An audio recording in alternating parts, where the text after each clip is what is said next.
తొలి ఏకాదశి సందర్భంగా నంద్యాల పట్టణం పద్మావతి నగర్లో వెలిసిన శ్రీకృష్ణ మందిరంలో స్వామివారికి పంచామృత అభిషేకాలు, ప్రత్యేక అలంకరణలు, పూజా కార్యక్రమాలను నిర్వహించడం జరుగుతుందని భక్తులు స్వామివారిని దర్శించుకుని కృపకు పాత్రలు కావాలని కృష్ణ మందిర నిర్వాహక కమిటీ ప్రతినిధులు తెలిపారు.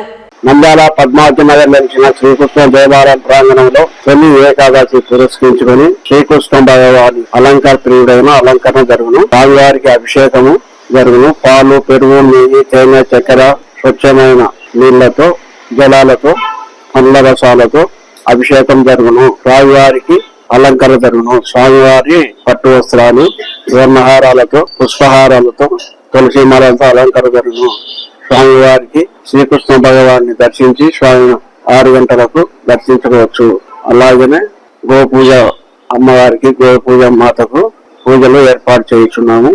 నంద్యాల పరిసర ప్రాంతం నుండి భక్తులకు స్వామివారిని దర్శించి గోపూజలో పాల్గొని తీర్థ ప్రసాదాలు పొందగలరు. ఓం శ్రీకృష్ణ పరబ్రహ్మణే నమః. 2025 సంవత్సరము తొలుత వచ్చిన ఏకాదశి పర్వదిన సందర్భంగా మీకందరికీ తొలి ఏకాదశి శుభాకాంక్షలు తెలియజేసుకుంటూ, రేపు మన దేవాలయంలో తొలి ఏకాదశి పర్వదిన వేడుకలు జరుగుతున్నాయి. కాబట్టి భక్తులందరూ వచ్చేసి ప్రాతకాలనే పంచామృత అభిషేకాలతో చేయించి తదుపరి పిమ్మట గో పూజ కూడా ఉంటుంది. ఈ కార్యక్రమం వచ్చి విజయవంతం చేయవలసిందిగా కోరుకుంటూ, నంద్యాల పట్టణంలో గత 2017 నుంచి ఈ దేవాలయానికి సహకరించిన దాతలందరికీ పేరు పేరున ధన్యవాదాలు తెలుపుకుంటూ, ఈ దేవాలయం దినదినాభివృద్ధికి సహకరించిన దేవస్థానం కమిటీ వారికి, అలాగే హిందూ బంధువులకు శ్రీకృష్ణ భగవాన్ సేవా సమితి తరఫున ప్రత్యేకమైన ధన్యవాదాలు. హరే కృష్ణ.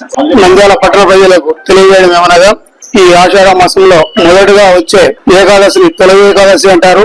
భక్తులు విశేషంగా పూజలు జరుపుకుంటారు. స్వామివారు అనుగ్రహిస్తారని ప్రతి ఒక్కరికి నమ్మకం. పద్మావతి నగర్ శ్రీకృష్ణ మందిరంలో వివిధ రకాల పూజా కార్యక్రమాలు ఏర్పాటు చేయడం అనేది. కావున భక్తాదులందరూ ఈ అవకాశాన్ని ఉపయోగించుకోవాలని కోరుచున్నాము. పద్మావతి నగర్ శ్రీకృష్ణ మందిరం, నంద్యాల.